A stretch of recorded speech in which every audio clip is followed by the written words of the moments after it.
Hello and welcome to Six Figure Souls Doing Good and Making Money. This is a special season 5 edition of our co-authors of our collaborative book project, The Ultimate Guide to Creating Your Soul-Aligned Business, 25 Practical Strategies from the Experts.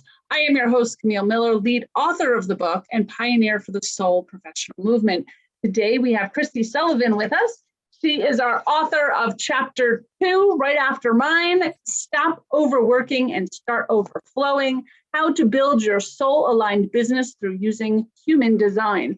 Thanks, Kristi, for being a part of our podcast today. Thank you for having me here today. And I'm excited to be in your book as well. Yeah, thank you. I'm excited to have you in the book. And I think the book is, such a collaboration of different people. And I know you're the human design expert in our book, and you talk about that whole design. I will let people know that Kristi did my human design as well, and it absolutely changed the way I do business. The hard part was following it. And you had said something a little bit in your story, in your chapter, about following your design purposefully and purposefully. And when you decided to do that, it actually changed things. And I wanted to say, same with me. We've had many discussions about my human design, but then when I listened and started to sit back and actually do it the way I'm designed to do it, it actually helped me up level. So I wanted to say that your chapter was excellent. I know that you've done many chapters for many collaborative books. You also have your entire own book called Stop Overworking and Start Overflowing. Yep. And that whole thing is about human design. So if you're listening to this, I recommend that book as well. So Kristi, tell me what it was like to write this. I know you've written so many. And I'd like to think our book is a little bit different because it's so purposeful on the soul-aligned entrepreneur and creating that business and creating it authentically from who they were. I think human design is such an important part of all that. So what was your experience writing this particular chapter? Well, when I go into deciding what to write or letting it flow from me, I always tend to pull out a story that is new and really helps me realize where I was a few years ago and where I am now. And that's what I did with this particular book, was to look back and see how the heck did I build the business that I'm in now? And I do teach human design, but that tool also helped me to build a business where I am now. So that's what the book chapter is about, and the story of how I shifted from a marketing career to human design. And what you said a moment ago, which was, it wasn't easy to follow human design.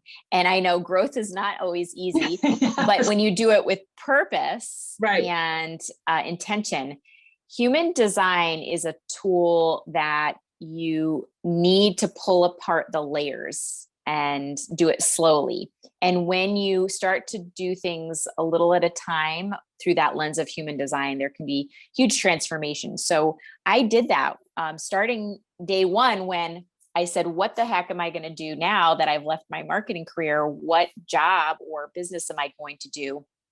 And for me as a generator, I just slowed down and started to recognize what are the opportunities that were there in front of me. And so one opportunity led to another, and suddenly here I was teaching human design and speaking about it. And so the rest is history. Yeah, big leap. The question that's popping up now, and I actually don't know this, how did you get introduced to human design from, I know that your background was in marketing and communications, and to go into like human design is so different. How did you get introduced to it and go, yep, that's what I'm going to do? Yeah. And that story is in another book collaboration that I did. But what I say in that is, about 7 years ago, I discovered human design as part of a coaching program a good friend of mine was offering. The reason I joined this group was because part of it was the idea that following all these formulas that we hear out there is not going to really help us achieve success and abundance. Right. And understanding human design. So back then I was actually in my career, also doing a network marketing business on the side. And I just felt like, oh my gosh, like how many more hours do I need to put into this to try to make one or the other succeed in terms of money and the success that I wanted to see.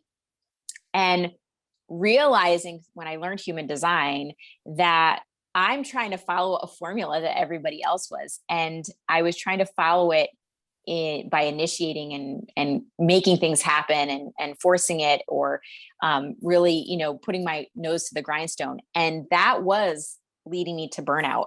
I was feeling like sometimes like, I don't want to add more to my plate. I can't do this, consistently. And so what I recognized was that I was doing it in a way that really wasn't, it was overworking, working so hard, Right. And pulling back and recognizing how I could shift some of that. Then things started to flow easily. So it took me a while though. So 7 years ago, I learned about it. I would say about 2 years ago, I really started to implement it in my life. And now I just know I can rely on my human design to help lead me. I love that.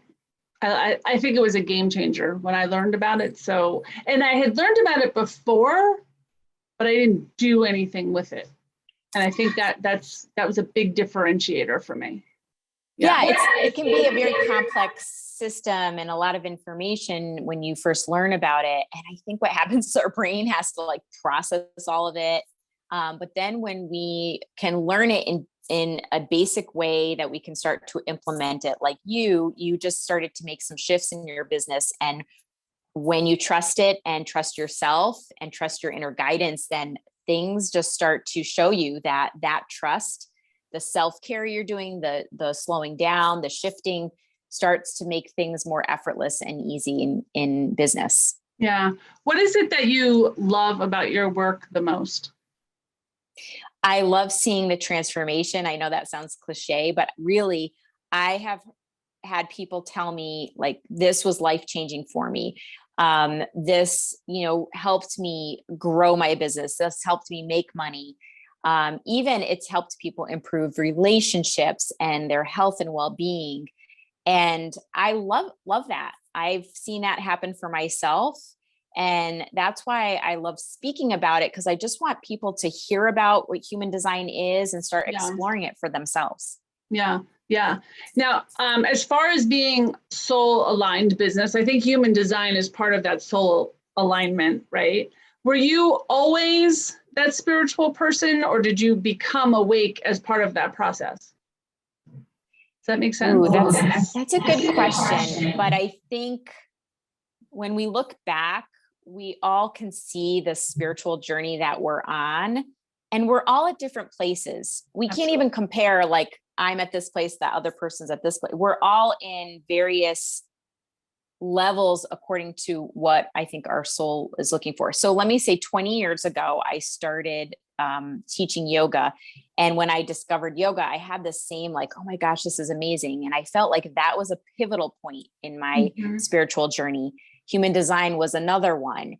And there were little bits and pieces along the way. So I think that awakening to a soul professional, definitely some people have it happen like in one huge experience. And mine was, I think, along the way. Yeah. Yeah. Well, I think we continue to grow and we keep hitting that ceiling and then pushing through, and then hitting that ceiling and then pushing through, kind of like entrepreneurship, but your spiritual awakening is the same as your financial potential, right? Yes. It's so different. And then sometimes I feel like they clash, right? Where people feel like, oh, because I'm spiritual, I shouldn't be building wealth, right? And that's like a common theme that I hear, where you have to say, no, it's both okay, and being in that okayness. Right? Yeah, I think that's old mentality, I'm going to say, because I think as you become more spiritual, you realize money is just energy.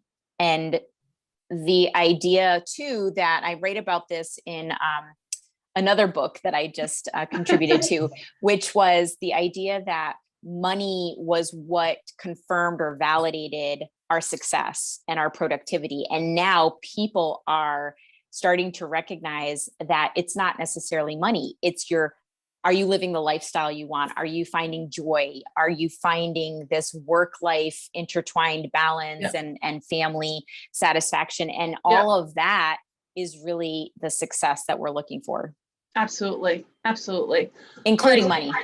Yes, including money, right? So how important, I know you've read some of the other chapters of our book, right?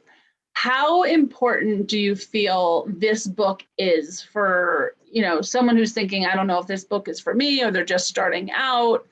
How did you feel about the book when you were able to read some of the other chapters and the collaborative as a whole? One of the things I love about collaborative books is that you can open any chapter up, read it, that chapter. You don't have to read the whole book cover to cover. Yeah. Just reading that chapter can give you like the inspiration and motivation and tool too, because there's a lot of tools in this book to help you. So I love that about collaborative books, and each story here is unique. Each person has a different business, a unique background, different gifts. And so that's the other thing. And I think you made that magic happen, Camille, because as the lead author, and I know I've been there too, you helped bring together 25 different soul professionals to tell their story. And I think that this book really has such a great variety that it can speak to anyone in the audience. Yeah, absolutely. Well, thank you, Kristi, so much for coming out and being a part of our podcast and being an author for us. I am so excited, about this book and all the lives we get to touch doing it. Yeah. And I just want to give a shout out to, your Soul Professional Movement and the Natural Life Business Partnership. I've been a member for a while now, and it's just an amazing group. And you're an amazing leader, Camille. Thank you. Thank you so much, Kristi. Thanks. All right. I want to remind everyone that you can pick up your book by going to Amazon. It's called The Ultimate Guide to Creating Your Soul-Aligned Business, 25 Practical Strategies from the Expert. And when you pick it up, let us know what you think, or drop us a review, because we'd love to hear what you thought of it. All right. Thank you, everyone, for joining us today. For more information about the Soul Professional Movement, you can go to soulprofessional.com. This podcast is sponsored by the Natural Life Business Partnership, a global professional organization and business incubator for the soul-aligned entrepreneur. If you live in a higher vibration, have an alternative approach to business, and are here to help repair the world, you could be one of us. So come join us at a meet and greet. You can go to soulprofessional.com to find the next date that works with you in your schedule. Thanks so much again, Kristi, for being a part of this in our podcast.